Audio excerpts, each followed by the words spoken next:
I've got the 2025 Ford Maverick Hybrid. I absolutely love this vehicle. I've had it for a few months, and while I continue to learn about this unique technology, there are a couple of things that continue to confuse and confound me, mostly centered around the calculation for my mileage. If you're having some of those same questions, then stick around. We've got some things to talk about straight ahead.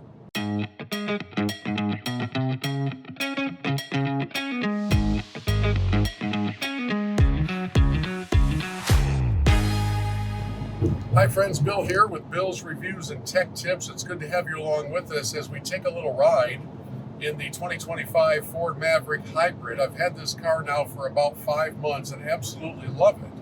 And I've had it in very cold weather, and now here in the early to middle parts of spring, temperatures are starting to rise, and I am seeing some differences in the mileage that I'm getting from this unique hybrid technology. So I'd love to talk with you a little bit about what I've experienced, what I've observed, and what I think I'm beginning to figure out. Now, on the fuel gauge in the vehicle, there are a couple of different measurements.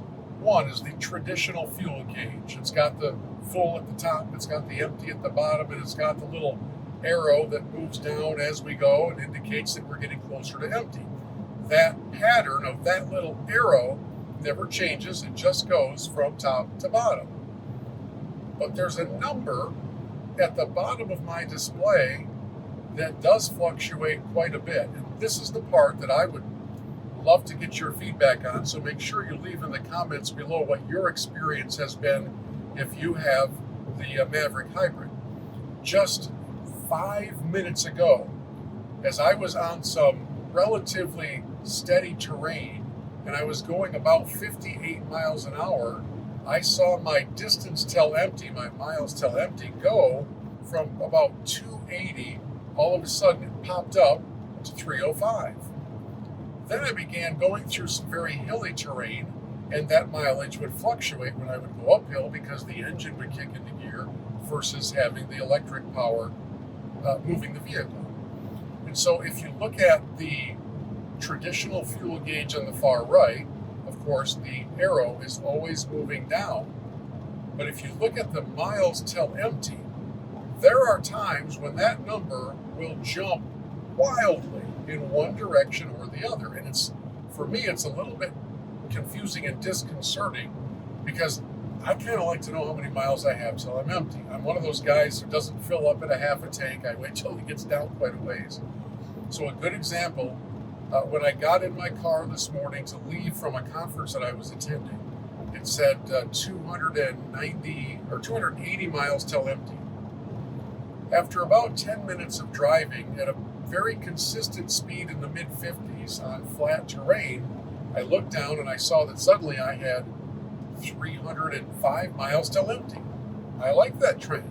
I love it when the electric power is kicking in, because obviously that's not using up any gas. But then I got out onto the highway, onto I-75, which is the speed limit 75. I crank it up to about 82. Don't look at me like that. You do the same thing. And I knew that going into that range of speed would certainly kick in the gas-powered side of things. But I was very surprised to see that within about, 3 miles, maybe 5 miles of driving at a higher speed, my miles till empty plummeted from that 300 range down to 270. I mean, it just went just like that. Well, over the course of the last couple of months with this vehicle, I've been doing kind of a tank test. Every time I fill up, I've taken pictures of what it says at the gas station is the distance till empty. And then I've taken another picture as I've reset the individual trip for that tank. I've taken a picture of the miles I actually got and how many of them were electric, because this vehicle does track all of that. And in the cold weather, this stands to reason, the battery power, the electric power, is less efficient because it's super cold, at least where I am in Michigan. But as we get into the warmer weather, and now it's 56 degrees as we drive right now, I was able to see a greater benefit from electric power than I really ever have before. I can't wait till we get into the 70s on a consistent basis just to see at what speed and at what power demand, this vehicle will operate under the electric side of things. I've been told to expect in summertime average mileage to be somewhere up into the near the 40 range, certainly in the mid 30s. And right now, throughout most of the few months that I've had the vehicle, we've been hovering in that upper 28 to right up to about 30 miles per gallon. Still really good, but I'm hoping for more. But this calculation that constantly fluctuates with my miles till empty it's one of those things that constantly has me looking down, seeing what it says now, getting some bizarre joy out of seeing when it pops up, and then being kind of concerned when it suddenly plummets down. So we've been talking here for about 5 minutes. I've been going 82 miles an hour. And when we started our conversation, I believe it was said I had 280 until empty, and right now it's at 268.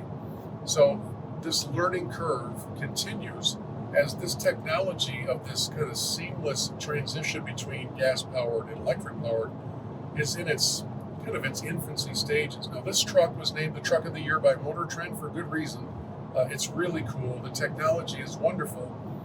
It certainly isn't in its final form, but this first iteration of this automatic switching back and forth it's quite intriguing. So, a couple things. Number one, I'd love it if you subscribe to our channel. A lot of you came to Bill's Reviews and Tech Tips because of the initial review I did right when I got this vehicle. And if you're a Maverick Hybrid owner, would love to learn some of your wisdom by having you subscribe to the channel and leave in the comments what your experience has been. And number two, for those of you who drive other hybrid vehicles, is it the same way for you? Is this what you're getting when you look at your various gauges and try to calculate what the efficiency is of the electric power?